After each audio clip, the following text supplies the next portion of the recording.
turn our Bibles to from the book of Luke, chapter number 23. As you are looking into the book of Luke, may God look unto your miracle. Thank you, Jesus. Luke chapter number 23, verse 34. And I'll give you a couple of scriptures. Make sure that you have got your notebook with you. If you don't have a notebook, you can write in that application that is called Office in your phone. Make sure that you have your notebook with you. Luke chapter number 23, verse 34. The Bible says, and Jesus said, Father, forgive them, for they know not what they are doing. Thank you, Jesus. Today, I want to teach on a subject that I've entitled, The 7 Sayings of Jesus on the Cross.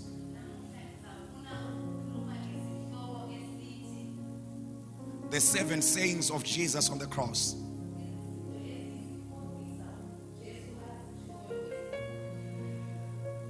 I have seen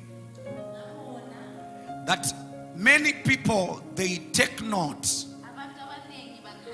the last words of anybody who is great. Vamangwira ndizeka na muchizvinzwisisa izvi kuti kana pakashayikwa musharukwa akashayika, vanhu vanotanga kubvunza kuti pane here zvaakasiya ataura, nekuti mashoko iyayo ndo anokosheswa kudarika mamwe mashoko aimbositaurwa kwese uko. Saka nhasi kana kuri kumusha, taiti kana takuperekedza vana baba mukuru kana vanani vabva kumutaundi, vanotitaurira zvese, votitaurira zvese. But kana taakubhazi, bhazi rakuti dhuru rakusumuka, vanobuditsa musoro nepawindo voti musakanganwe kuvharira zvirugwi, musakanganwe kuvharira huku. Mashoko okupedzisira avakuru, zvekuti pakaitika zvimwe zvese zvinogona kukanganwikwa, but mashoko akataurwa pakupedzisira hakanganwikwe. Saka nhasi ndauya nemashoko makuru makukutu akataurwa nomusharukwa, zita rake ndi Jesu Kristo. Church of God, our Father in the Lord Jesus Christ, He is not just a teacher, He is a rabbi. He is a rabbi. He is not just a rabbi, He is the Messiah. He is not just the Messiah, He is the Lamb of God. He is not just the Lamb of God, He is the Lion of the tribe of Judah. He is not only the Lion of the tribe of Judah, He is Messiah. He is the Son of God. He is the express image of God. He is the progeny of God. He is the one who was in the loins of God when God said, let us create man in our image and likeness.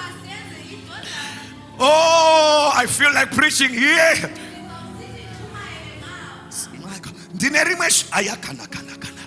He is not just the Son of God, He is the Word. He is the one who was in the beginning. He is the one who sits on the circumference of Himself. The beginning didn't begin Him. He is the one who began the beginning. His name is Yahweh. Hey, can I bring it on? He is the Word that became flesh and it dwell among us. Which means as I speak, His word is going to come and be physical in your life. He is the prophecy that came to pass. He is the one that is Isaiah called him Emmanuel. He is the one that Isaiah called wonderful, which means if you receive him in your life, everything about your life will become wonderful. They're not getting what I'm saying here. The car that you drive will be wonderful. Your marriage will be wonderful. The houses you will build will be wonderful. Your church will be wonderful. His name is wonderful. And Isaiah called him Prince of Peace. When you receive him in your life, you'll be satisfied by peace and tranquility. Everywhere you go, God will give you grace to ignite peace. That's why he said, blessed are the peacemakers, for they shall obtain peace. I declare and decree, your marriage shall be peaceful. Muchatonzwawo pama next door kuti chinonzi kurovana chiya. Hey, can I prophesy here? Ndaona waenda kuma next door. Olobvunza kuti nai kurovana kunoitwa sei? Mwari vari kukupa peace marriage yako, because Isaiah calls him Prince of Peace. Amen. He is the mighty God, wonderful counselor. I feel it. He is the wonderful counselor. When you have got confusion, he will give you counsel. The Bible says the steps of a righteous man are ordered by God. The wonderful counselor is going to give you counsel on what business to do. He's going to give you counsel on whom to marry and whom not to marry. Can I bring this thing here? Hey! Hey! Kana iya akakupa counsel, you never fail. Panoperera pfungwa dzevanhu ndo panotangira dzake ipapa. Ndirikuona pane mwana wesangano atipererwa ari usingazive kuti mari yemarenti achaibhadhara nei. Kune mwana wesangano apererwa ari kuti 2022 yopera futi ndisina kuroorwa. Powedzera here mamwe makore, pane makore andinawo. Ndirikuona the wonderful counselor achipindira munyaya dzako. Ndaona wonderful counselor achipindira munyaya dzako. Shout fire! My God. He's not only the wonderful counselor, he is the comforter. He is the comforter. He is the comforter. Ayaya. Pane rimwe jira so. Runzi comforter. Amen. Unogona kurishandisa kuchitonhora. Unogona kurishandisa futi kuchipisa. Ndo zviri kuitwa naMwari mukati meupenyu hwako. Yese temperature anokwana. Zvinhu zvikapisa anokwana. They are not getting what I'm saying. Zvinhu zvikatonhorera anokwana. Ndirikuona auya aita comforter mukati meupenyu hwako. Nezita neropa raJesu. Kune vakarasikirwa nemabusinesses 2 years ago nekuda kweCovid-19 nemalockdowns, but the comforter is coming. Chandinofarira comforter, auya achikubhabhadzira oti ngaitambudzike, inozofara kana yakudenga. No, kukucomforta kwaanoita anoti izvo zvakatorwa newakaipa I shall restore fourfold. Comforta nekutibvisa misodzi chete, anoti comforta nekutipa zvatakabirwa naSatani. Ndikuona umwe mwana wesangano achicomfortwa. The Holy Ghost is about to comfort you in the name of Jesus.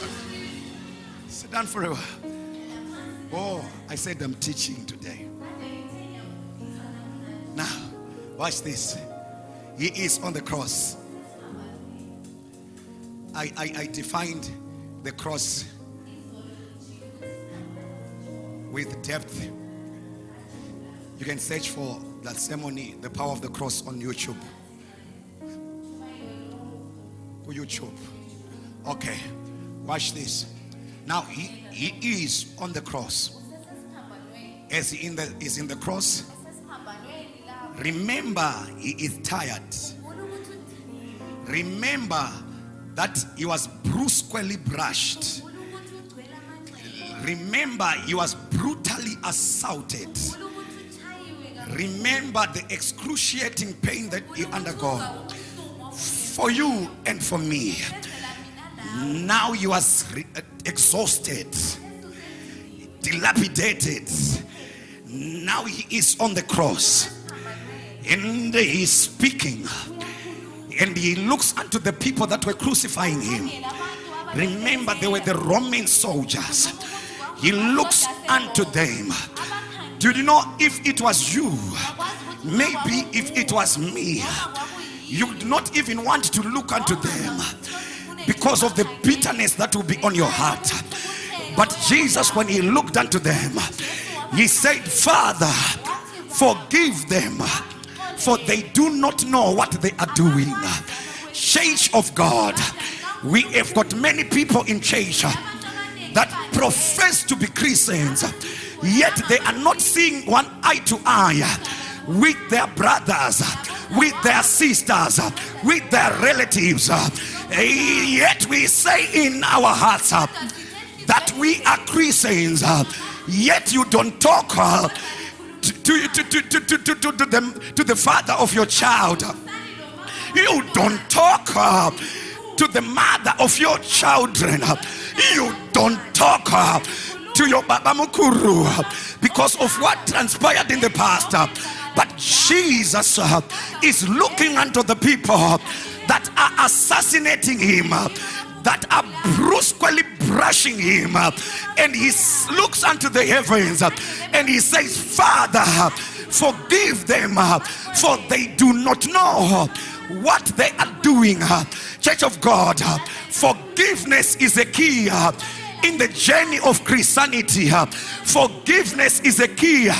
I want to submit this unto you, that unforgiveness doesn't hate the person that you have unforgiven, but it hates you. So you need to work on yourself so that you have the spirit of forgiveness. However, I want you to understand that forgiveness is not foolishness.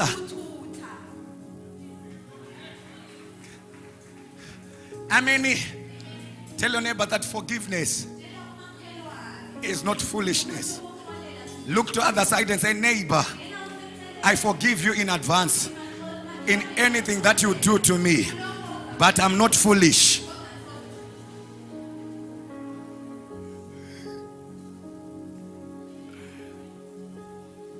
Forgiveness is not forgetting.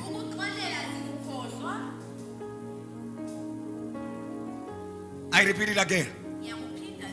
Forgiveness is not forgetting. I've heard people say you need to forgive and forget. It's practically impossible. You should remember grade 1. Wozokanga mwana offender. What one endeavor? Forgiveness is not forgetting, but forgiveness is remembering without pain. They didn't get it again. Forgiveness is remembering without pain.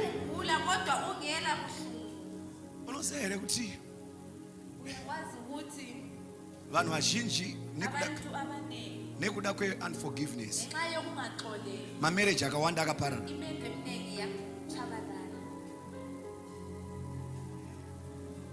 Uri kuremember paipa 1992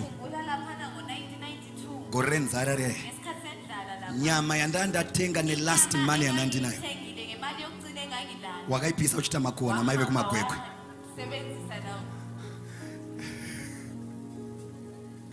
Iko zvino wapinda njalo, saka ini ndogara ndiri wekupisa, wekutenga nyama iwo chipisa, tenga nyama iwo chipisa.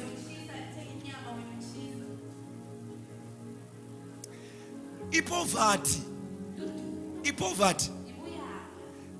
Mukadzi akapisa nyama, mari iripo. Don't worry baby, tora imwe mfiriji ubike.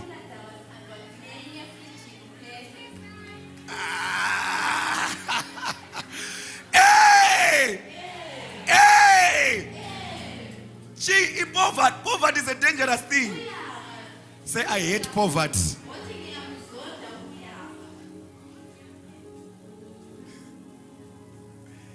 Shonorambirwa kupisa nyama.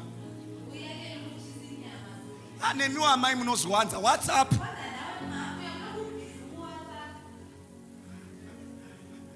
Mnanoda WhatsApp so kuska pisa mapoto.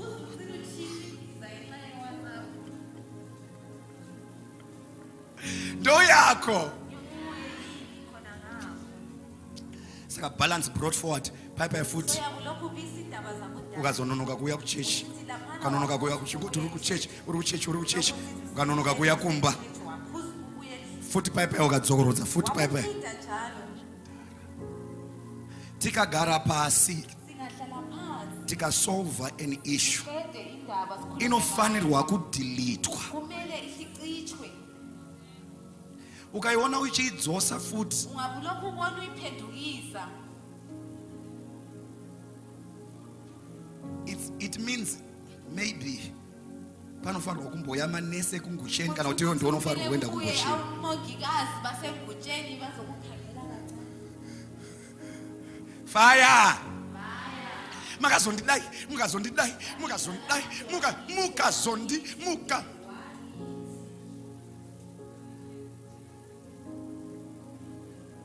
Unforgiveness iri kuuraya marriages akawanda.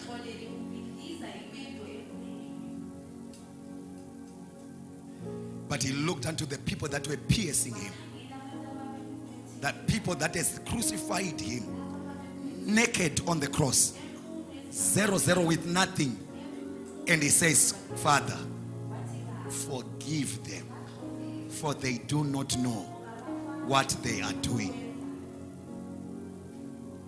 I want you to, especially on marriage, I want you to understand kuti unofanirwa kunyatsonzwisisa kuti uyu ari kutaura uyu haasisiri uya akandiudza kuti ndinokuda. Uyu ndienga uyu. Uyu ari kutaura uyu haasiri uya akandiudza kuti ndinokuda. Uyu akutaura idoro iri.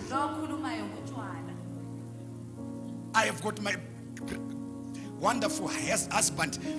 This is beer. Sa problem ya mai manje. Ndekuti vanoda kupindurana nedoro. They're not getting what I'm saying here. Problem yavo ndoyoza, I have a good husband. But chakutaura panapa idoro. Anditanozoka kuzoita sober. Saka chimirira ava sober wotaura nemurume wako doro ratama. I mean, anditanoita sober chimbomira enga apere aende wotaura nemukadzi wako ienga imwe manje inokutidzira moto manje ndekuti une demoni idemoni. Prophet vakadzidzisa kuchechi kana munhu achitaura sezvozvo idemoni une mweya yetsvina. Iro demoni haridi kutaurwa kuti demoni. Ndopaona kuti rinokurova sei demoni iro. Haridi kutotaurwa kuti demoni.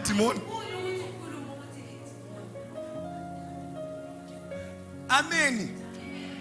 You don't tell anyone that it's a demon. If it is a demon, you go into the closet and you cast it, you bind it, you pray in the name of Jesus. Unozeere kuti nyango ukabata muroyi asina hembe womuti uri muroyi anoramba anogona kutokusungisa.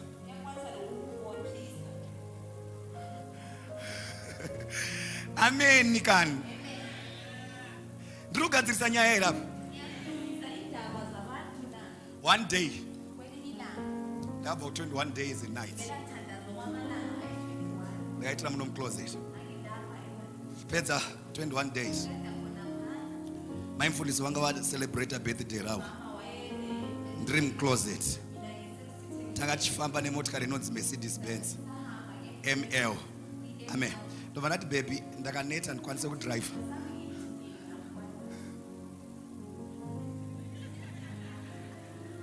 Amen. Ndova ndati chidrive timbono kutengerawo zwana suchi chebirthday. Takati chibuda pamba kudaizvo. Ndova taona mwana vachigadzira fence. Ndova ndati fence yakanaka. Mindful is ndova waconcentrate nefence. Ndiye fence pamusoro pemuti boom muti uchidona.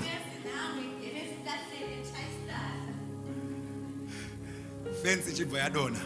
Actually muti ndo wakadona, right? Apa.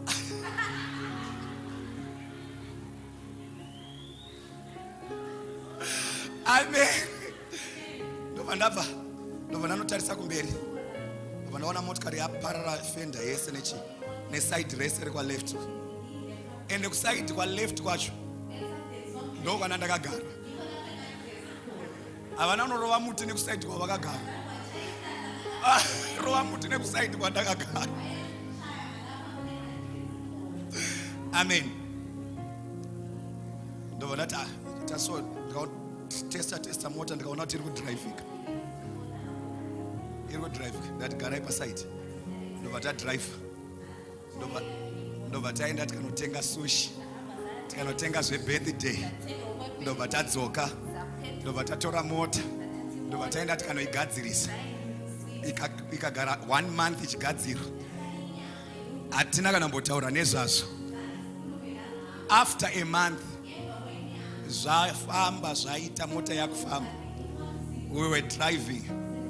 Ndova ndati baby kana uchidriver you put focus muroad not kune zvimwe zvese. Amen. Now ever since then she has never tested accident. Zvandakataura ndisina emotion neanger zvakapinda zvikasinga.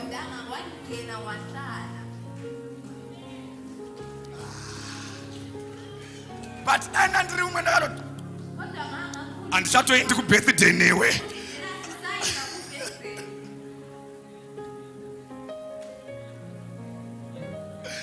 Urundipa expense apa ndiri kubva kupray ndo inonzi miedzo isingaperi kuvatendiyo. Ndo inonzi miedzo isingaperi. When you are under anger, when you are under emotions, you mustn't address any issue. The white gurus, they say, if you are angry, you stop thinking.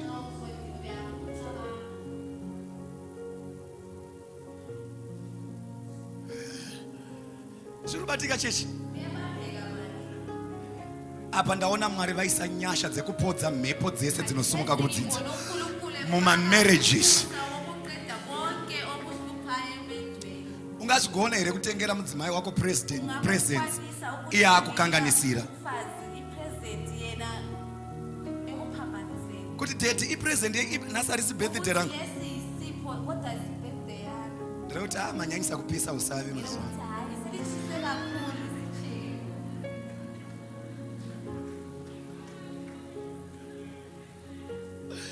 Amen. Lord, forgive them, for they do not know what they are doing. I don't care how many boyfriends, yes, your husband cheated you with. I don't know how many stripes that came on the back of Jesus, but he had to forgive them. You are not meant for each other because of unforgiveness.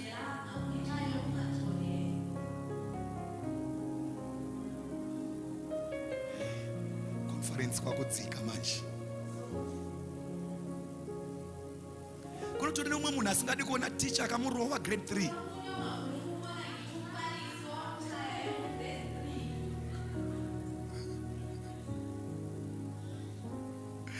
Ameni.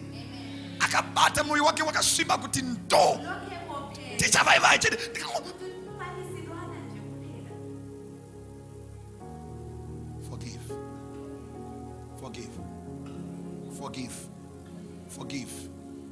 Forgive. Mamwe amruti my spiritual husband, my spiritual wife ari kuunzwa nekuda kwe unforgiveness.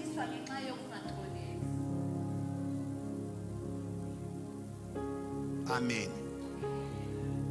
Vana vangu havaoni svite, akandichita, akandirasisa, akandisiya nekuti ave nemari.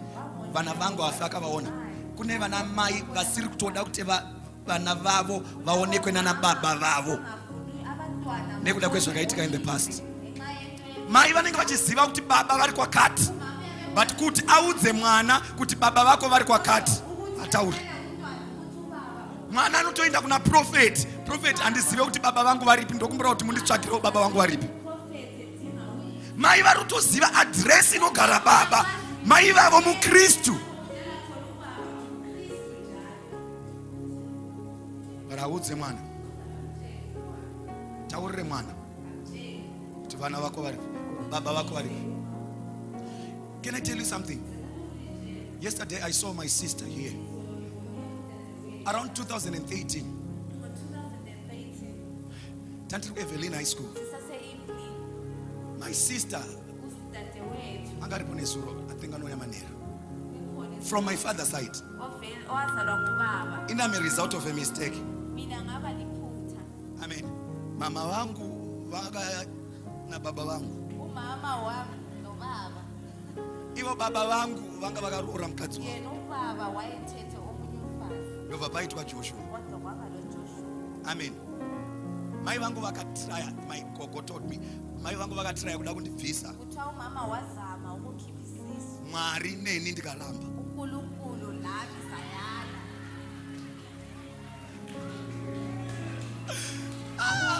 Saka hakuna chichandiuraya zvekumhanya. Kana ndakakunda mishonga yamwiwa kuti ndibviswe ndikaramba. Ndine nharo. Amen. Watch this. Now, 2009 ndobva ndaenda kwekwe ndinotsvaga dhedhi wangu. Gogo vangu havana kundiudza. Taikura tichiudzwa kuti dhedhi vako vakashayika. Chiro mwana mukomana anotsvaga baba vake. Sisi vangu vakati vakushayika. Ndobva ati iwe unoziva kuti baba vako vapenyu. Vari mukwekwe panzvimbo inonzi chakati. Tipedza kunyora A-level, chienda kwekwe, chinotsvaga dhedhi vangu. Mamuri muna January. Only to realize that my dad had passed on the December the previous year. But I'm glad I saw my brothers. Guess what? Ndovandanzwa kuti kune dzimwe hama dzako dziri kubulawayo from your father's side. 2013 mweyamtsvene ndobva ndituma kuti ndiuye kuzoparidza kubulawayo, kuita mufundisi kubulawayo. Guess what? Takaita more than 6 months ndichipinda neasisi vangu ndisingazive kuti ndisisi vangu, vachipinda paEvelyn. Ende izera rinorooreka nenondiri pazera rekuda kuroora.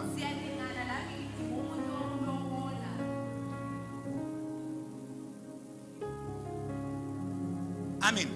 Ropa rinodaidzana so, ropa rinodaidzana so, ropa rinodaidzana so, ropa rinoswededzana padhuze. Ukasaudza vana vako baba vavo, panoitika abomination, mwana akaroora hanzvadzi yake.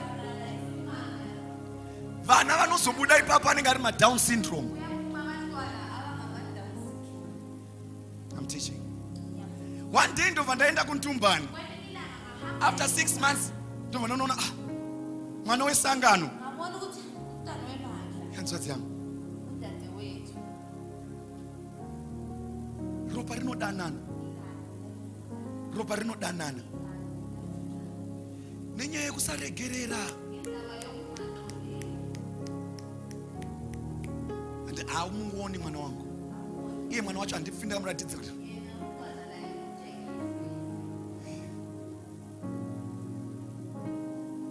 Kwandakuda kuenda kwakunotyisa. Koita vamwe mai vanenge vachizviziva kuti vana ava, especially second born, third born, fourth born, havasi vababa ava vari kugara mumba.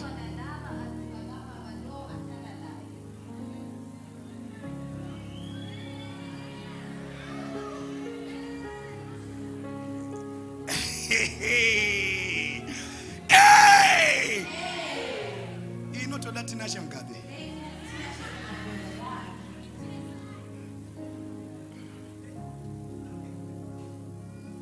I'll tell you, vamwe vanhu muchati mapa gate redenga kudai so. Uri pa gate redenga so. Unodzoserwa. Ita ugeno. Osha kuti tithe kuchechi waibhadhara. Kuchechi waicleana.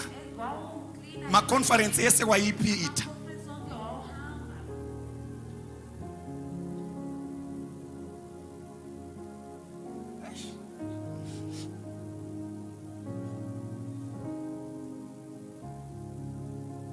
Nosakana ndichitaura so yakanangana namai kuti vanogona vachichengetesa. Vachitengetesa vana baba vana vasiri vavo. Inenge ichirwadza so. But prophet, ndine mamwe mas symptoms andakaona kamsoro kai kanenge kasiri kangu.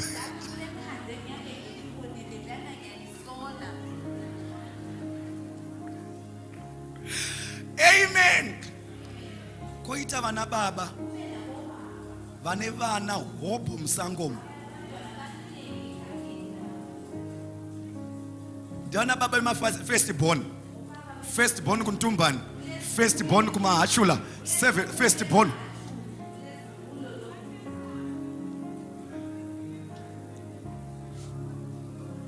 And you have bottled that secret wena. Secret iyoyo wakasunga mumoyo mako ichakudzosa pagedhe redenga.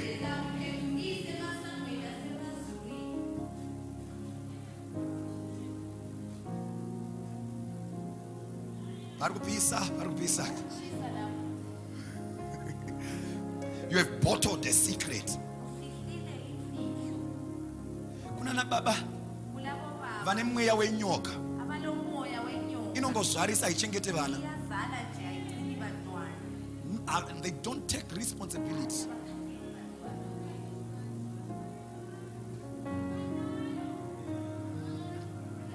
They spray everywhere. Spray everywhere.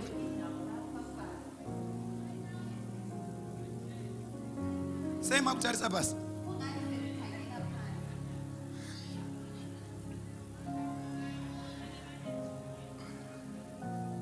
Amen. Kune dzimwe nyaya tichibva conference inoika. Monogara namai mfana. Old baby for years. Ndine zvinhu zvanandakachengeta. Ndinokumbirawo kuti undiregerere. Ndine mwana kwakati. Ndakakutadzira mumwe wangu.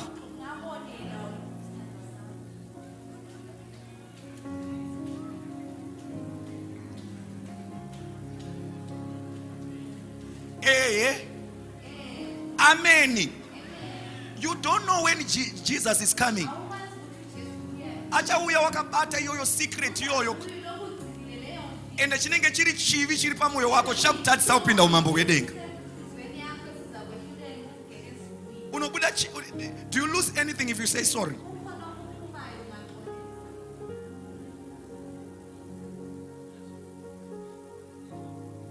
Kwanza afundisi amutaura imtankike kumbo. Tamfana ndokumbura uregerera. Thomas second born. Anditi mimi munoera mpofu, asiwe kwa mpofu. Ndewo kwa ng'ombe.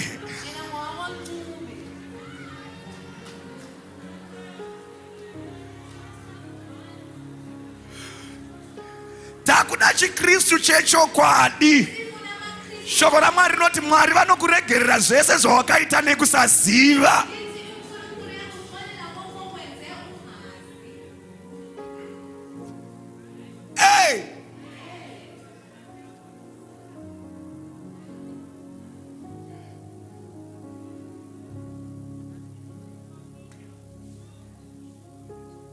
I'll tell you. Judgment. Repentance is only when you are alive. Repentance is only when you are alive. After death, there's no chance for repentance.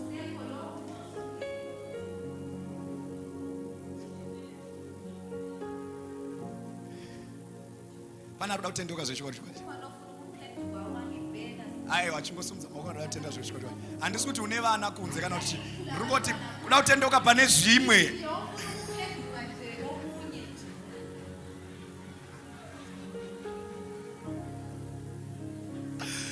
Panati vanhu simudzai maoko, vamwe vakadzi nemurume vakagara kwakasiyana siyana, umwe akakutarisa umwe wako kuti asimudze. Fire! He says, Lord, forgive them, for they do not know what they do. Do you know, admin, that people in the same department in church vanenge vasingaonani eye to eye? In the same church kune vanhu vasingawirirani. Zvekuti akaona mumwe achifamba neukoko iye anotoenda nekure, haadi kumuona. Yet you profess to be a Christian.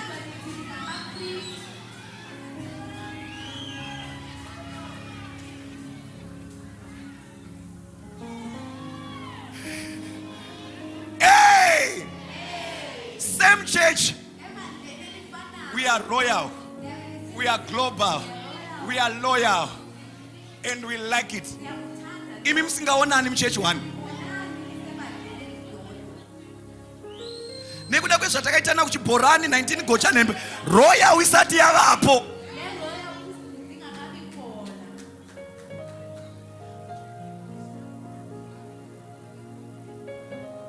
Unoziva mai Mangezi, mukaona munhu anokuroyai auya muchechi, you know this anointing. Unofanirwa kufara kuti at least anointing ichamudeliver kuuroyo wanga uchiuya kunzinza. Amen. Am I lying, people of God?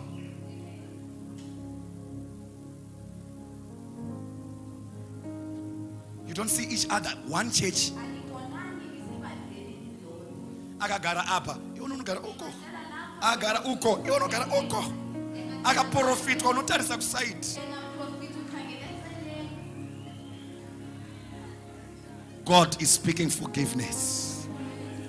God is speaking forgiveness. God is speaking forgiveness. Forgive them, Lord. There are many people that are doing that which is offending you, not because they know, but they don't know what they are doing.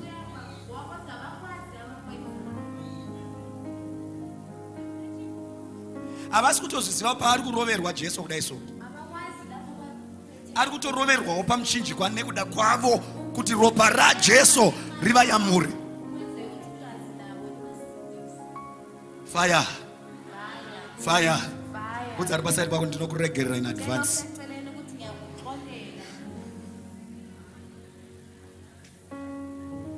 Do you know? I'm helping you. This is what I do. This is what I do.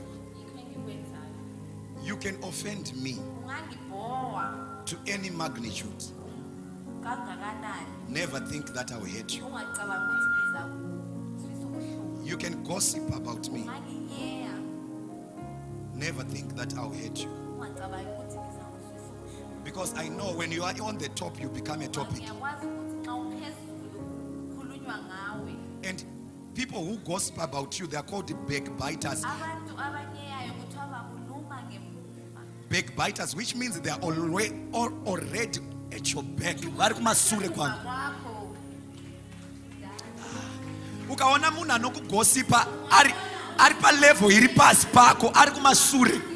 So don't be troubled. Ne ari kukunyeya, ari kutori kumasure kwako. Backbiters. They are not called front biters.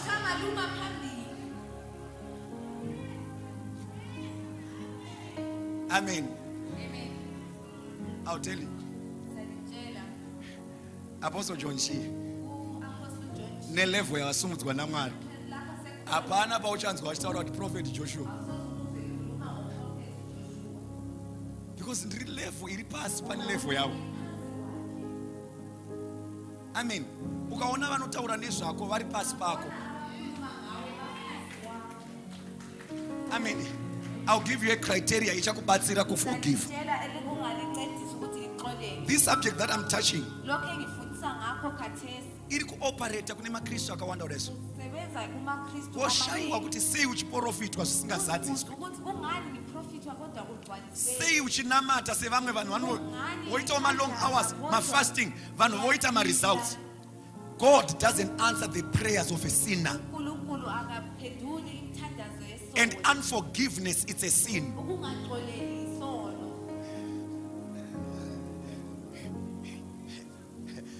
I'll go deeper. I'll go deeper.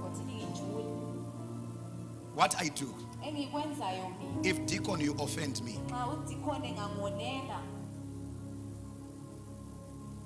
I look into the scripture. Forgive us our trespasses as we forgive those who trespass against us. Which means if I don't forgive you, all the sins that I've done in the past, they will be remembered even on the day of judgment. This side, I think maybe this side. That anyone that you have that has offended you, that you haven't forgiven, zvivi izvozvo zvausina kumuregerera zvinokonzera kuti zvivi zvese zvawakaita, nezvekuba shuga uri mwana kadiki, nezvekumwa dovi uri mwana asikadiki, zvese zvinoitwa balance brought forward, because we are forgiven based on how we forgive those who trespass against us.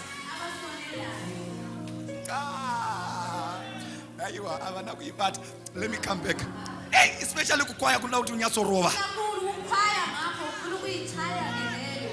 Amen. Kana une munhu akakuofenda ukasamuregerera, zvivi zvako zvese kubva uri ka-infant, teenager, pubert, now wakura, zvivi zvese zvichiri kurangarirwa. Forgive us our trespasses as we forgive those who trespass against us.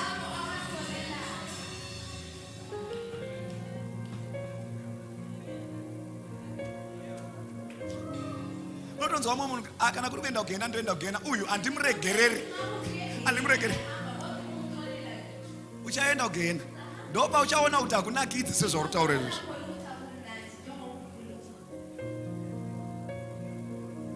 Fire.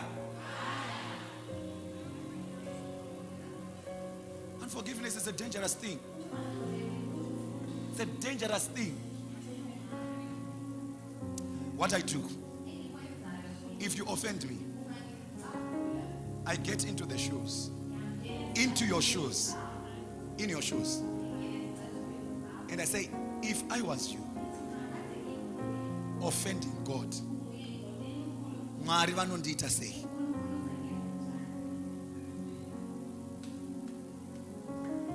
Amen.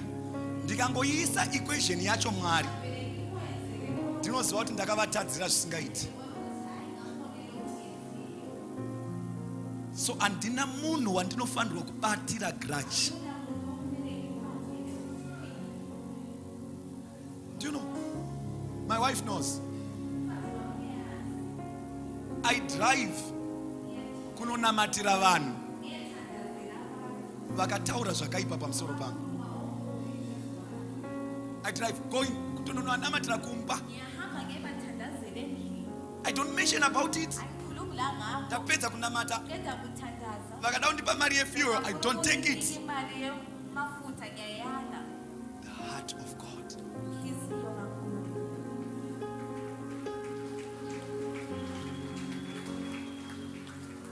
Amen.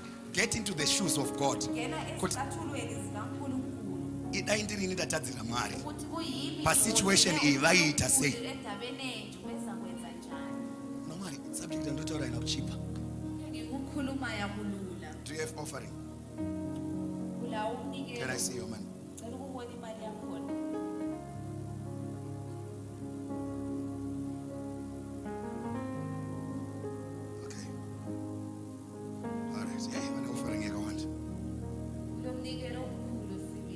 shoko raMwari rinoti mauya neoffering yenyu ilizwi lithi ungabuya nomnikelo wakho. imi musingawirirani namai magande kumba Ungazwisisani lo Mrs. Magande kana kuti namukoma wenyu kumbe nomne kana nehanzvadzi yenyu kumbe nomnawa. mauya nayo offering Usubuye nawo umnikelo wakho. munoiisa paout apa musaiise muoffering basket aidiwi muoffering basket as long as ine unforgiveness, as long as ichibva kune munhu asina kuregerera. Mwari vari kuti offering iyoyo ngairege kupinda mubasket, isiyei zvenyu iri paaltar, moienda kuna mai magandi.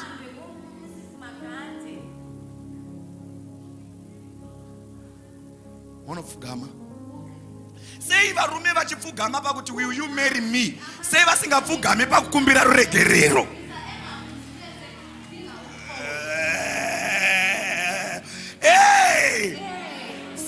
Sei pakunyengerera kuti munhu akude umuroore unomupfugamira?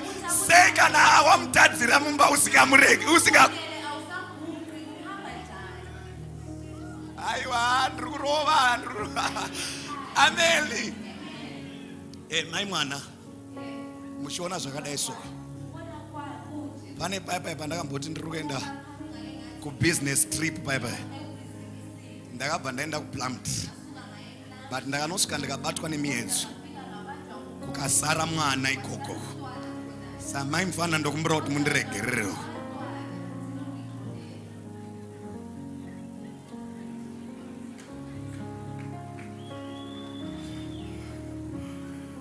Ameni. Ameni. Shoko raMwari robva rati kana vakuregerera itai ndinokuregererai. Ndinokuregerera. Watch. Shoko raMwari. Mwari haatembi vanhu vasingaregereri. Vari kutoti offering yako usadzokere nayo. Mwari vari kutya kuti netype yako yekusaregerera unogona kusadzoka nayo. Saka vari kuti offering yako ibva waisiya kuno kuchurch wonodhila nenyaya because type yako yekusaregerera haidzoki neoffering.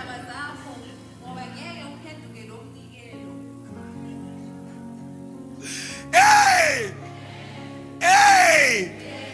Zonzi, now kana wa clean. And then you come. Wotora offering yako. Wozo isa amsaisenyu antindenyu.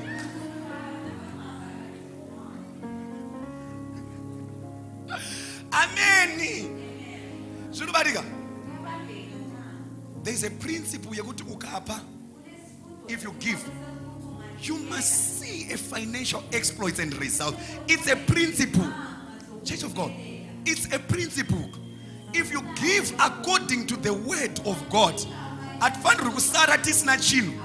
Solomon akapa Mwari vakampindura. Azviite kuti upe muimba yaMwari wosara wakadaro. Problem yedu ndeyekuti tiri kuuya nema offerings akatakura unforgiveness. That's why we are not seeing results financially.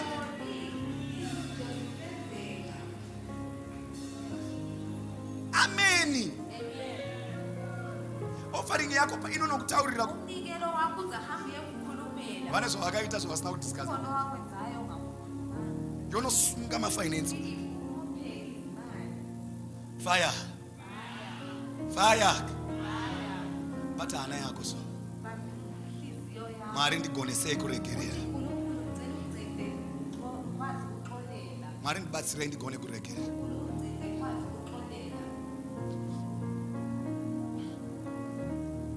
Thank you, Jesus. Forgive them, Lord, for they don't know what they are doing. All right, hand over number 2. Iyanyatsobatike.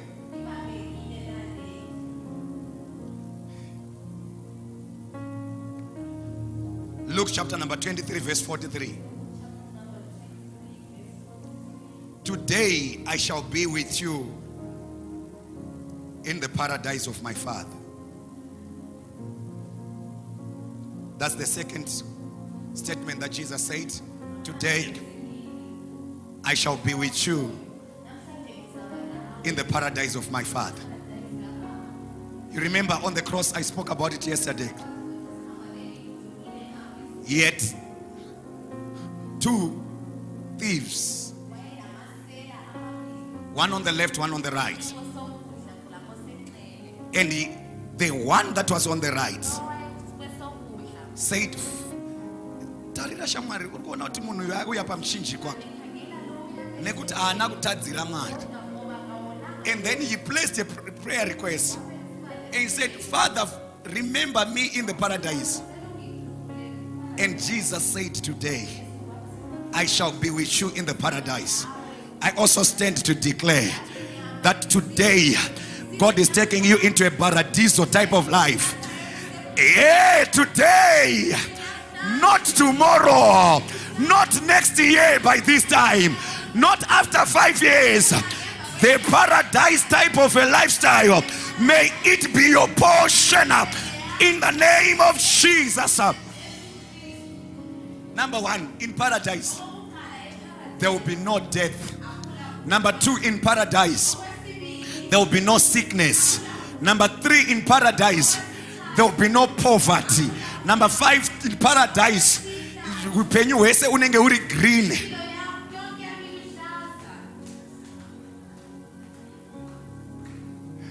I see paradise.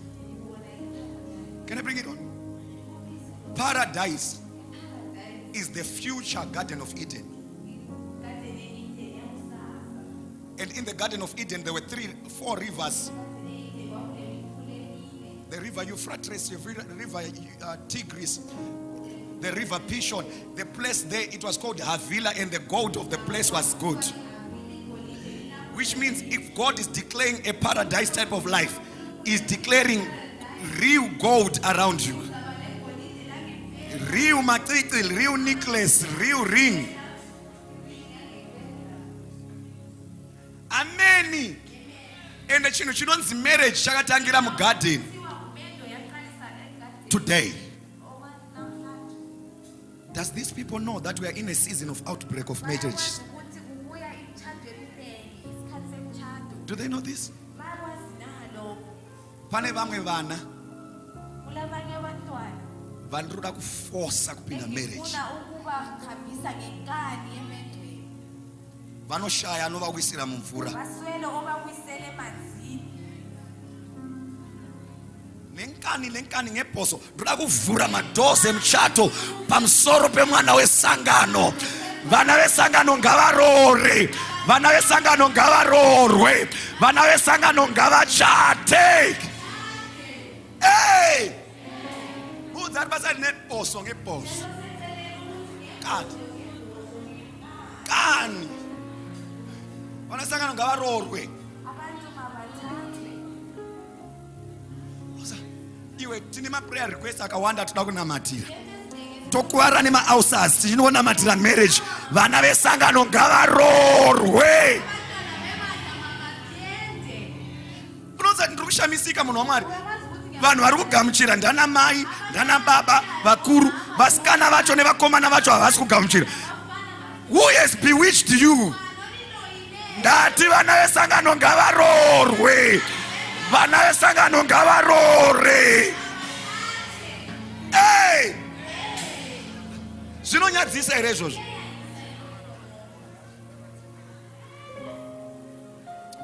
Rega ndibokudza chokwadi wakarivara. Ukaregedza kuroorwa pano pasi. Kudenga kuna marriage. Kwanzi, don't you know scriptures that in heaven you shall be like angels? No marriage. Vana ndoidzokorodza futi. Vana vesangano ngavarore. Vana vesangano ngavarorwe. Panyika ino, panyika ino, panyika. Kana Mwari vakandituma, uyezve Mwari vakandidana mbulawayo, mari yerora ngaiungane pamunhu. Mari yelobola ngaiungane pamunhu. Mwari yelobola ngaiungane pamunhu. Nezita raJesu. Today, I declare paradise. I'm about to close. Number 3. Vunzari paside pakuti wagamuchirera. John 19 verse 26. Cows came home. Musocha testify mwana osangana not prophet. Cows came home.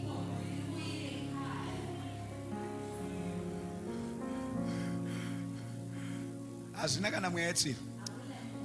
Ndronzi ndidzokorodze kuwedzera baba. Kwanzi mufundisi akanaka. Arambidzi vanhu kuroorwa. Arambidzi vanhu kudya nyama. Saka neniwo ndinoda kuitawo mufundisi wakanaka. Ndinobvumidza vana vesangano kuroorwa. This side havadi, maybe this side. Ndati ndinotendera vana vesangano kuroorwa.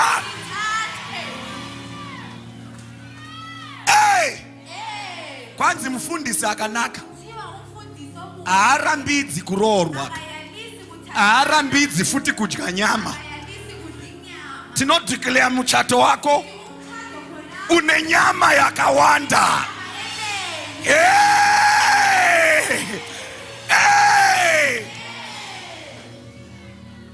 Ndruz invite musi waunoroorwa. Ndorova a long prayer.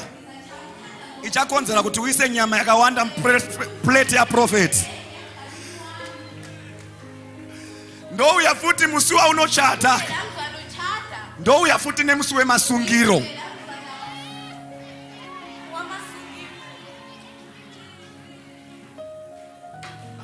Amen. Fire. Ayaitai. John chapter number 19 verse 26. Thank you, Lord. Woman, behold thy son.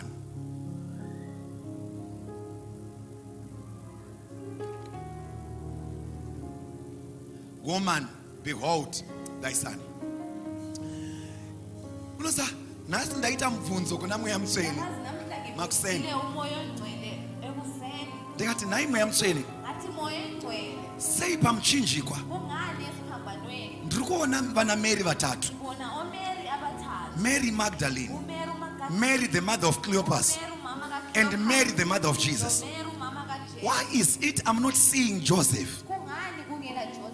Even on resurrection, I'm not seeing Joseph. Joseph that became a mantle to Jesus. Do you know the reason why? The reason why Jesus akazvarwa na Mary. Akusukuti Mary angari virgin. Chete. By then ntombi dzanga dzakawanda. Not nowadays, you know that. Amen. Hallelujah. Watch. Chakaita kuti Mary asarudzwe na mweya mtsweni. Inyaya kuti Mary ari mu relationship na Joseph. Unoziva, ini ndaifunga kuti Mwari vanotarisa marriage. Mwari vanotarisa pairi kutangira pacho relationship. Iri courtship, muchiri mukomana nemusikana. No. Chiri kusharudzirwa Mary. Inyaya kuti kwete kuti she is married to Joseph, because she is in a relationship with Joseph. Mwari vakabva vafarira relationship iyoyo. Wauchafarira achafarirwa na Mwari. What you will choose, it shall be chosen by God. The job that we will choose, the Holy Spirit will back it up. The reason why God is happy about this relationship,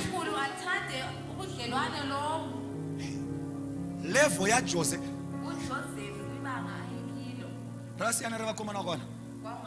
Tati Mary angari ntombi nto. Kwete nekuti anogona kuzibata.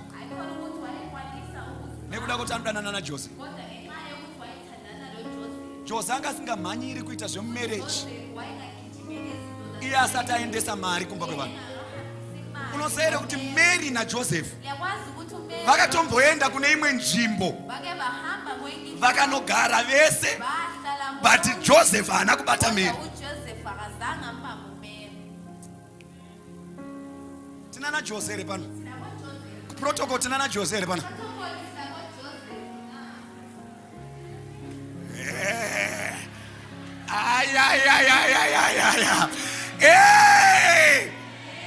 Vachiripo here vana Jose. Khona nawo Joseph. Ndanzwaona bhuti vachifara pandati vana ntombi ndo hadzisipo. Mubvunzo wandinawo ndowekuti vachiripo here vana Jose.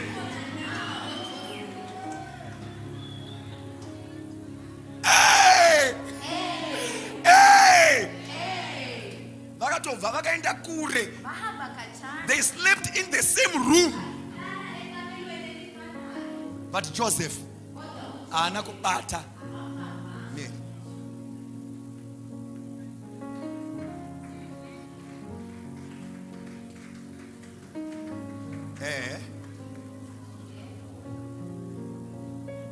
Easter, oh my God, Easter not receive your car.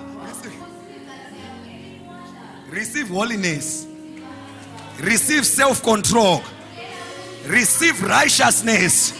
Receive the fear of God Umesama uNkulunkulu. and forgiveness. Amen.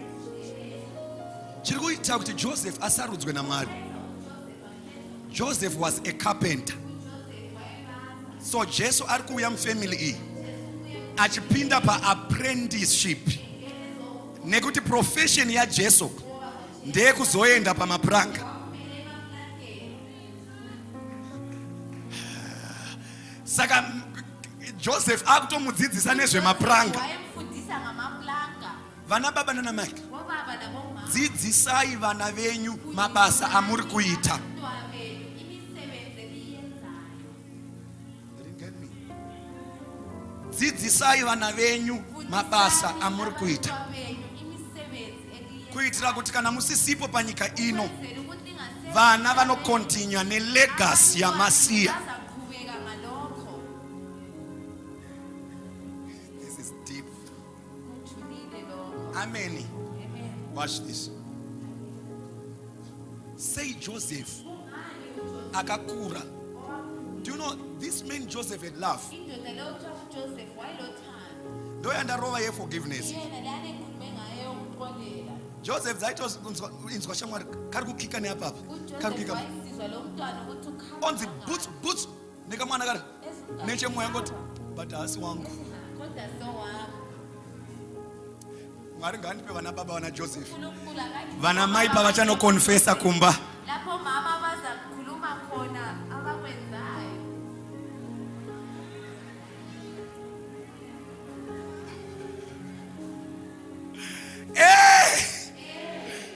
Joseph aizvisiya ake kuti hasi wangu, and he nurtured him as his own. He nurtured him as his own.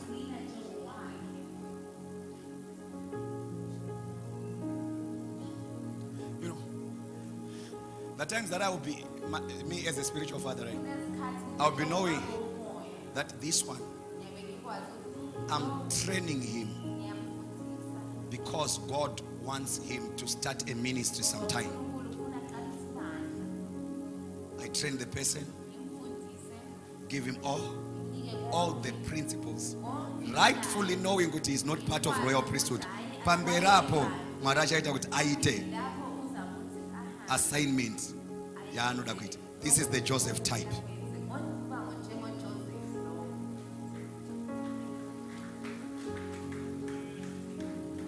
Amen.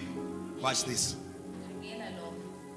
Why is it Joseph akakura na Jesu kudai so? Kungani uJoseph wakhula lo Why is it Joseph is not on the cross? Kungani uJoseph engekho Is it because basa rake rekucarpent ngabe kuyikuthi umsebenzi wakhe wokubaza ramuita kuti ave necommitment yakawanda thatha isikhathi so that he cannot attend this monumental event? Ahambe esikhathini esesiqakatheke kangaka. Can I tell you something? Ngicela Joseph died uJoseph wabo before Jesus uJesu started the ministry. engakaqalisile. The last time we heard about Joseph is when Jesus was 12 years.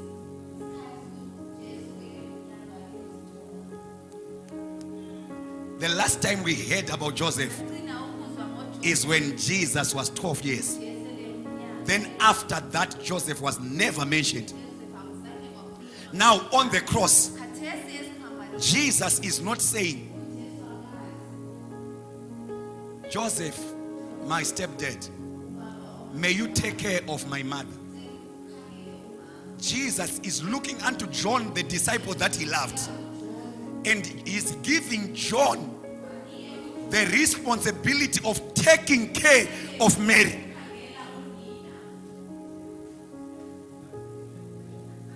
It was Jesus' custom to address to his mother as woman. John chapter number 2. Woman, my time has not yet come. So as Jesus is saying, woman, kantose, kantose, kantose. Woman, behold your son, and son, behold the mother.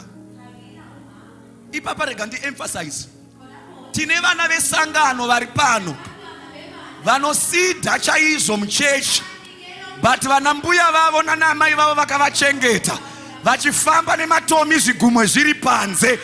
This is a case. Take care of your mother. Take care of your father. Hey, havasi kundiomberera bandodzokorodza. Amen. Rekanibotangana na baba. Unorora mwana wevanhu. Akaendeswa kuchikoro. Akadzidziswa nevabereki vake. Wamurora. Audi kuti ambotumidzira kana sendi kumba kwa mama vake kwaakabva.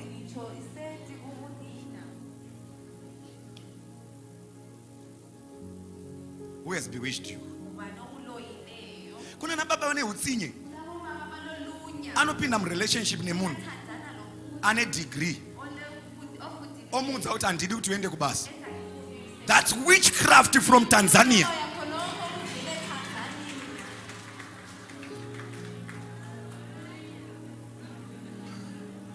Wakapindirei murelationship. Waregerei kunotora kamunhu kekujocholo kasina kudzidza uko. Worora iyeye. That's witchcraft. That's witchcraft. Anditi mukadzi anoshanda. Mukadzi anoshanda. Ukaona munhu anosuspecta vanhu kuchita ndiye anochita zvisingaite.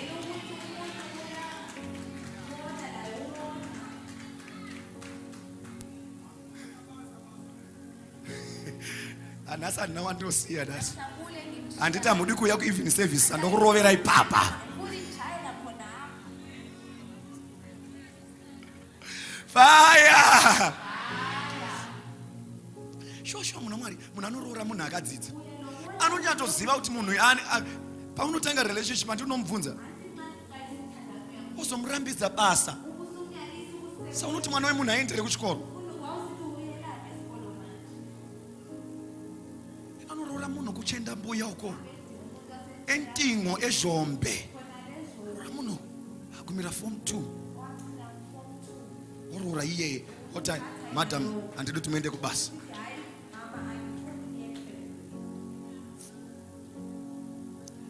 Oh, ndazviona.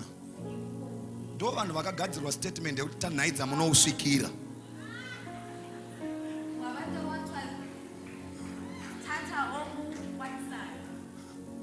Fire! Jesus is saying, Sonny, take care of the mother. Church of God. Ngatiregedzei kuva nemacases ekuti we drive nice cars in town.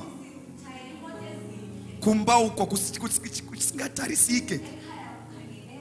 Zvokuti musi waunovigwa chaipo patinokudhiraivha kuenda kumusha pakanaiwa tinokuvara nemvura. Hauna kana kuvakisa anything kumusha.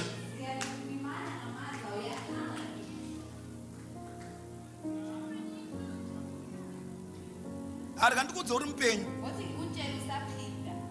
kushayiwa ukuthi tinowanda payitona mani. Sehluleka lokuthi sicatshe ngaphi. Wakabadikona kuchechi ka. Sithi awayengumdikoni ebandleni. Shout fire. Fire. Sonny, behold your mother. Mother, behold your son.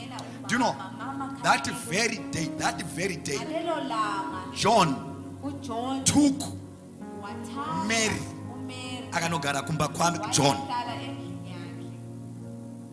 That very day. Ngalelo langa Ndoda kutsiura vana mai vari panapa. ufuna ukulaya omama balapha. Vanofungira kuti vana amwene vese vanoroya. Abacabanga ukuthi omamazala bonke bayaloya. Dai vamwene vako vairoya, dai vakakuchengetera murume kusvika asvika paari pa. Loya ngawakugcinela indoda yakanje.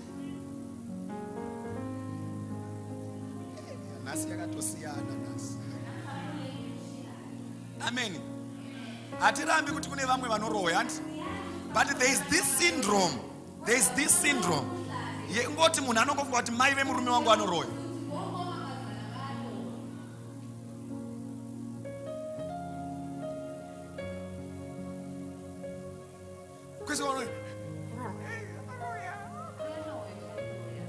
Tionoroya.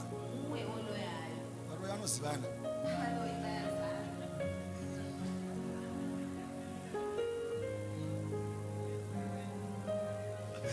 Vanhu vanodzoka here kuchechi mangwana. Uyaphenduka naye esontweni sana. Sonny, behold. The problem iripo inoita kuti mufunge kuti vamwene vanoroya. Inyaya yekuti iwewo pauri kuuya musikana, uri kuuya uri mukadzi wechitu. Mukadzi wekutanga ndeamai. Murume namai vake, they are inseparable. They are inseparable. These two animals can never separate them. So if you want to buy the love for your husband, love his mother. Love his mother. Unodiwa kunosvika kumapena. Uyathandwa kufike ngaphakathi. Fire. Fire. Iwe, unaona munhu achipiwa menduro like a crown or what after aimba zvakanaka kana kuti amhanya. Kuhle beautiful. Onzi uneni mashoko ere arautaura. Kuthe kukhona ofuna ukukhuluma na. Because I want to thank my mother. Ukaona mkomana futhi aita the what the best. I don't see men of the match. Men of the match. Konzi mashoko ekutaura. I want to thank my mother. Iye munhu wacho ari kuti aita men of the match. He is married.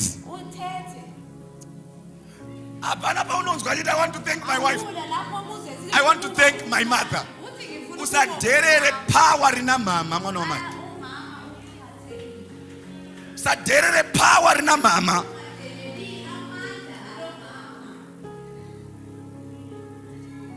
Amen. Sonny, behold your mother.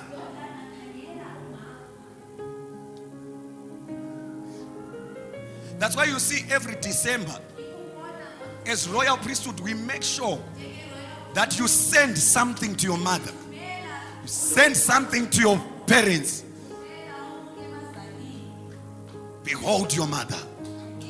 Behold your mother. Behold your mother. Am I teaching good?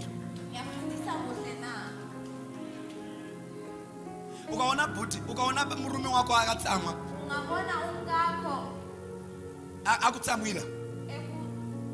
ehola Ekusondela. o ekuzondela. All right. Fonera mama vake. Fonela unina. Usamurevere. Ungamcebeli. Chingobvunza kuti mombe dziri right zvinhu zvakafamba zvakanaka. Uthi mama konke kuhamba kahle na. Then obva dedi vakatsamwa. Udethu uzondile. Kuti ana ndichitaura namama manje Manje manje. ngikhuluma lo mama. Vanga vachiti tivatumire sipo nechichi. Sanda kutombomhanya unotengera sipo. Paunodzoka unowana hasha dzese dzadzika pasi.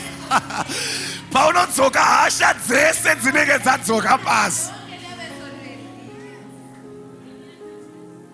Amen kana.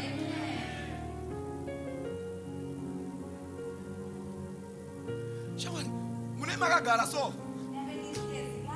Mama na daddy. Taenda kunoona muma sports. Mwana okunda. Once chimbotaura Joshua. Uthe akukhulume. Nonzi I want to thank my mother. Joshua ethi khuluma ubonge umama. But it vari Kodwa ubaba usaderere mama mwana wama. udelele umama. Nyangwe mkuru murume mkuru Noma indoda endala akadona akadambuka ruoko. engawa. Achema chiti baba we, baba we, baba we. Mai. Uthi mama. Aiwa. Amen. Say the power of the mother. Uthi amandla kamama. Iwe, murume wako ye. Indoda yakho inale. Chikafu chaidyiwa namama. Chopinda mumasystem. Chogadzirwa musystem. Chopinda mumwana through the umbilical cord. These guys, they are inseparable.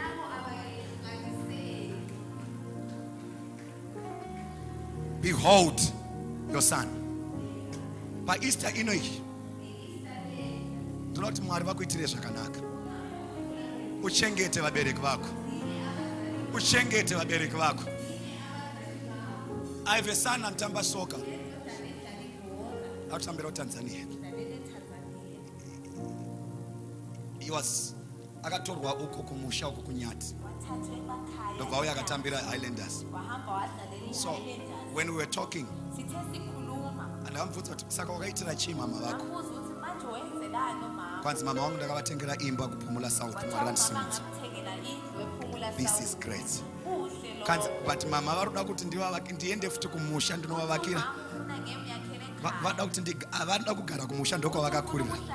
Ndakati izvozvo zvawakaita zvekuti wakavatengera imba kutauni wakapedza masports. Mwari akakusimudza.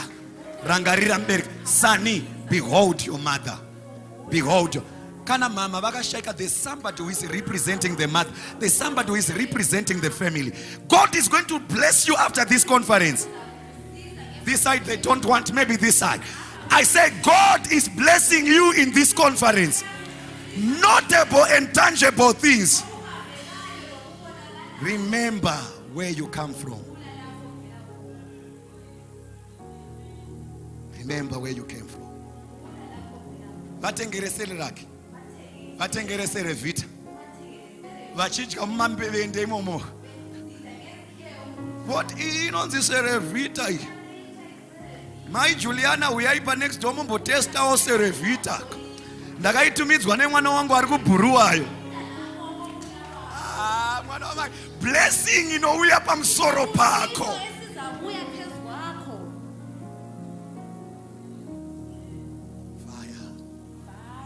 Fire.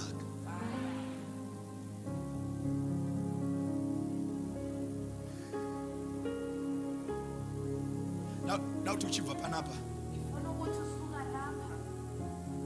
Mara isati yauyati. But mfoni mako muni airtime. Now tumbofonera mbereki wako. Ungoti happy Easter mbereki wako.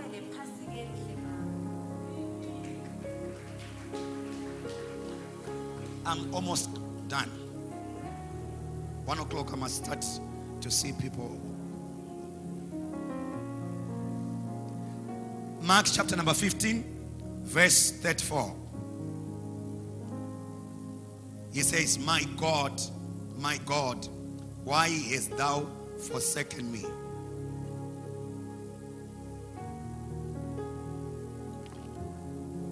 My God, why have you forsaken me?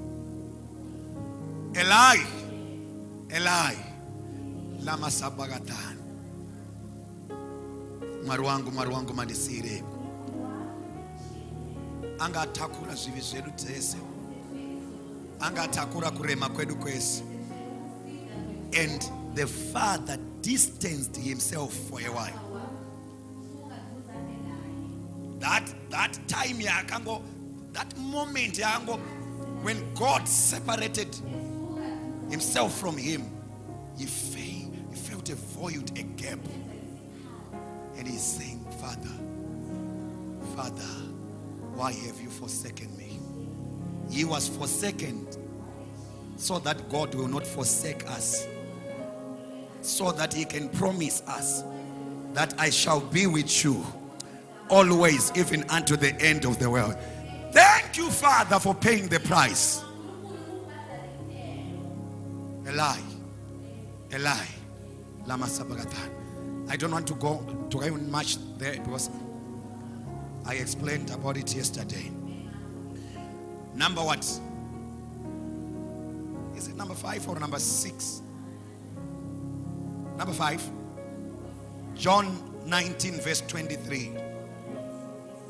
And he said, I thirst.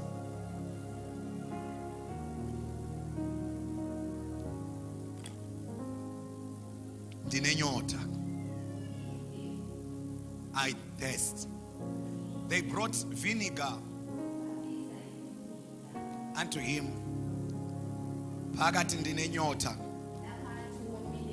Ndobva vamumwisa zvinovava kuti iwewe neni tigozoregedza kunwa zvinovava tinwewo zvinotapira. Saka ukaona wese ari kumwa zvinovava asati agamuchira nyasha dzepamuchinjikwa, mavaviro anoita doro.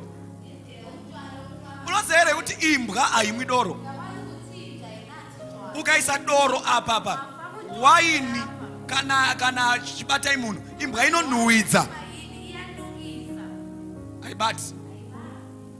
Saka iwewe uri kunwa zvinhu zvese imbwa inodya, nyangwe tsvina nyangwe chii inodya zvese. Iwewe uri kunwa zvinorambwa neimbwa. In other words, you are saying,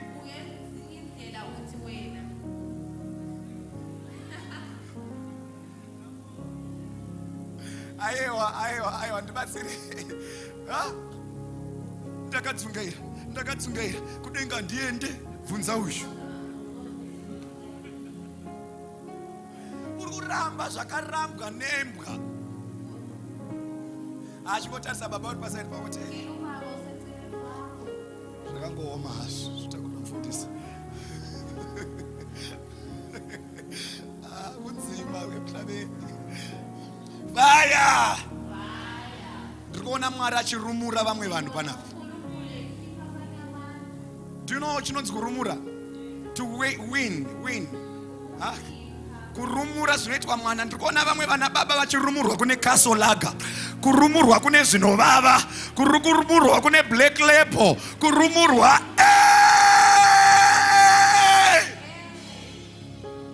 Let me emphasize this. Munhu anonwa doro anogona kupedza $100 a day. It's nothing. $100 a day. Inini Joshua, my penny na Google. $10 tikati tinomboenda chicken in yakawandisa. But munhu anonwa doro anopedza $100. $100 inotenga 12 bags of cement. Saka masilabu ari kupinda mudombo. Munhu anomwa koko akamwa 1 liter chaichayo atova right. Ndakukuudza, can I tell you something? Nyoka yakanyengera Adam na Eve haisi anaconda, haisi python, haisi black mamba. Nyoka iyoyo nyange ukaenda kusnake park hauiwani, nekuti payakambonyengera Adam yakabva yadisappear ikabva yapinda mudumbu memunhu. Ndosaka uchiona kuti munhu akanzwa nzara kunonzi nyoka dzemuviri dziri kuchema, unonzwa kuti konzi nyoka dzemuviri dzakuchema. Ukaona munhu anonwa doro anopedza makreti nemakreti. Unoshawa kuti doro racho reni chiendepi? More than 20 liters anoipedza. Nyoka iyaya ndo inenge ichifidhiwa.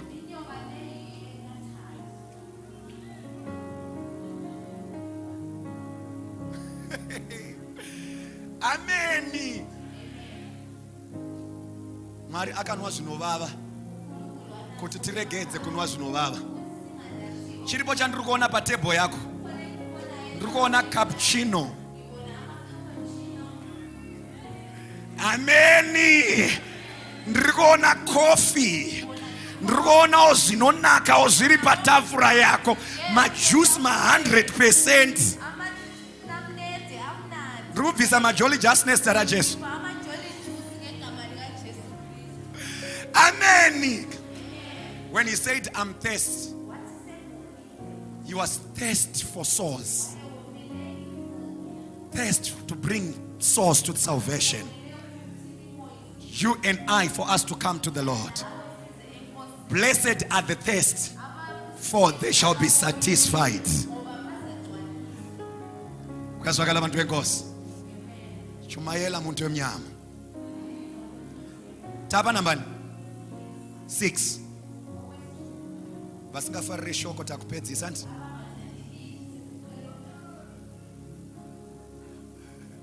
Amen. Number 6, John 19 verse 30. Ukangosuspecta kuti ari paside pako hafariri shoko chingoti nguva yekuprofita yaunofarira yakutokwana.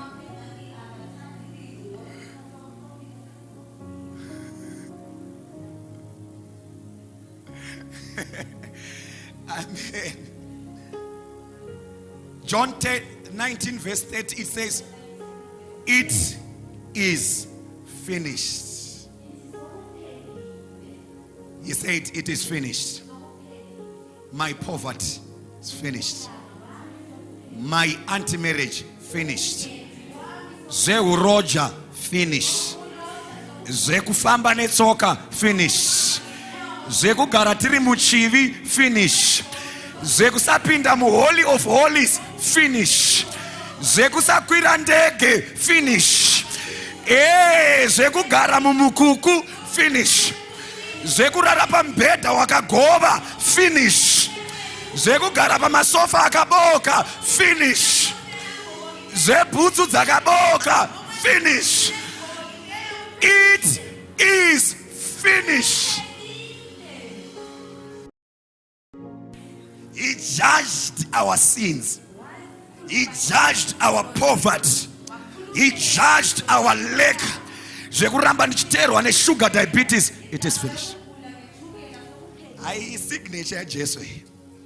It is finished. Royal priesthood. It is done. Amen. Baba urombo. Baba urova. Baba kusarorwa. Baba kusachata. Bye kurarama mukupenyu wechivi. Bye uroja. Bye urombe. Bye urova. Bye kurwara. Kaupenyu ke kuchipatara. It is finished. No more disappointments. I declare again, no more disappointments. Touch is a move. Ukapinda mu relationship rorwawo munhu akakuvimbisa mari yebusiness ngaiuyewo. It is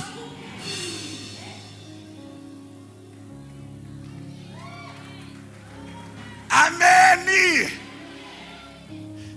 I write upon your chest, it is finished. It is finished. I want you to take note. Jesus didn't say, I am finished. He said, it is finished. This side, they don't understand English. Maybe this side. Iski wasiya vala. Jesus didn't say, I am finished. No. It is finished. The problems that we're carrying. Zekurohwa nemurume John Cena na Batista. Mama vanenge vari pasi. Baba vakatsika huro. Mama voti, you can't see me. It is.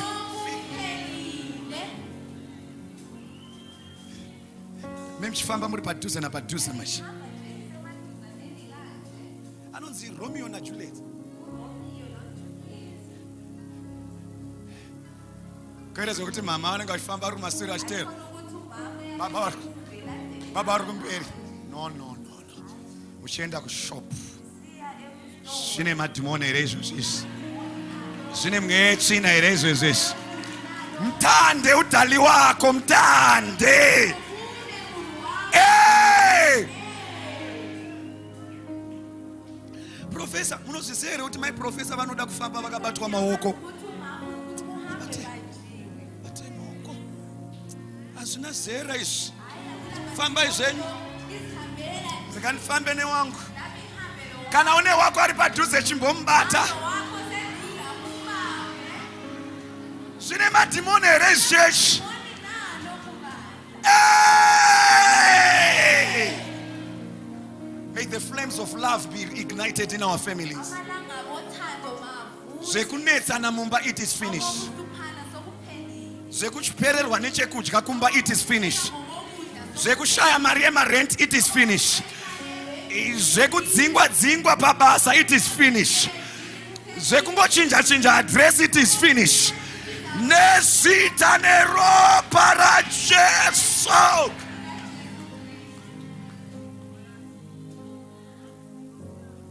Ameni. Ameni. My fibroids finished. Cyst finished. Sugar diabetes finished. BP finished. Moza kune umwe munhu anototi prophet andinoziva chirwere changu. Prophet yakwazi la umkhuhlane wami. Ndine chirwere changu. Lo mkhuhlane wami. He paid the price on the cross. Jesu wabhadala It is finished. Lastly, as we close, thank you, Holy Spirit, for the words. Luke 23, verse 46. He then said, Father, into thy hands I commend my spirits. Into thy hands I commend my spirits. Father, mumaoko enyu Mwari ndinoisa mweya wangu. So pain didn't kill him. ubuhlungu abubulala. The Romans couldn't kill him. AmaRoma ehluleka ukubulala. The cross didn't kill him. Iphambano sehluleka The ukubulala. nails didn't kill him. Izigiri zehluleka But he surrendered his life. The devil himself couldn't kill him. ubuthane ngokwakhe. Death himself didn't kill him. Death couldn't hold him. The cross could not hold him. Iphambano sehluleka ukuma. He surrendered at his will, his soul, not in the hands of the devil, Khona ezandleni zikaSathane. but unto the hands of the Father. Ngiyele ezandleni zikababa. Ndiri kupedzisa chechi. Sengiqedisa abantu. Anoziva kuti kana ndipedzisa ndinokanda tunhu tuyatuya. Manje yakwazi ukuthi ngase ngivala ngijike izinto leziyana. Tunonzi marevelations. Okuthiwa yizambulo. Shoko raMwari rinoti hatina kutengwa nezvinoora, Ilizwi lithi asithengwanga ngokubolayo. sirivheri kana ndarama, Isilva legolide. but takatengwa neropa raJesu. Sathengwa ngegazi likaJesu Kristu. Mubvunzo wandinawo panapa, Umbuzo engilawo lapha. takatengwa neropa raJesu kubva kunani? Sathengwa ngegazi likaJesu. Hatina kutengwa nezvinoora, sirivheri kana ndarama, negold, but takatengwa neropa raJesu. Saka kana takatengwa kubva kunani? Vanhu vazhinji vanofunga kuti takatengwa kubva kuna Satani. But I want to tell you today that we were not bought from the devil. If ndakachoboka. My pockets be healed in Jesus' name.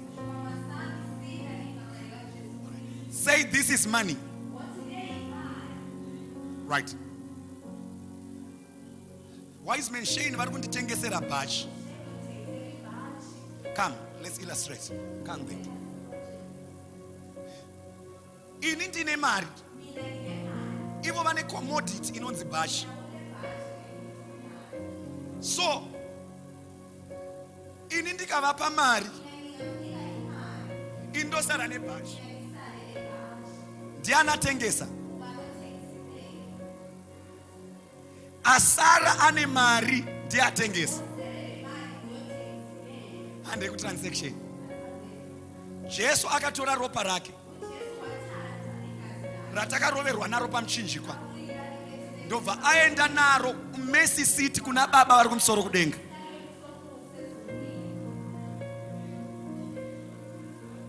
Akasara ane ropa is not the devil. Akasara ane ropa ndimwari vari kumusoro kudenga in the Mercy Seat. Saka hatina kutengwa from the devil. Takatengwa from the Father. Though we had fallen, but we remained his children.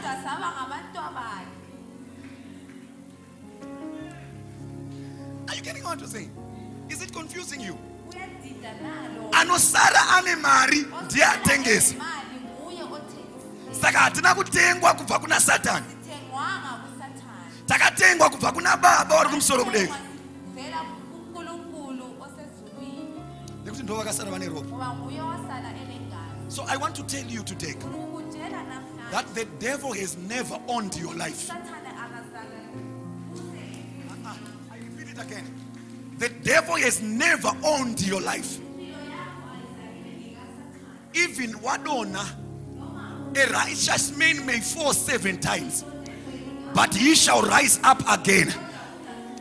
Apaskunzi, he shall rise as a sinner again. He is falling as a righteous man, and he is rising as a righteous man. We belong to God. We have never been owned by the devil, even a single day. Look at the love of God. Cain atadzira Mwari. Mwari vanoisa a mark paari ye protection. Kuti Cain kwaari kuenda asanourawe. Kunyangwe Cain atadzira Mwari, but Mwari vano protecta Cain.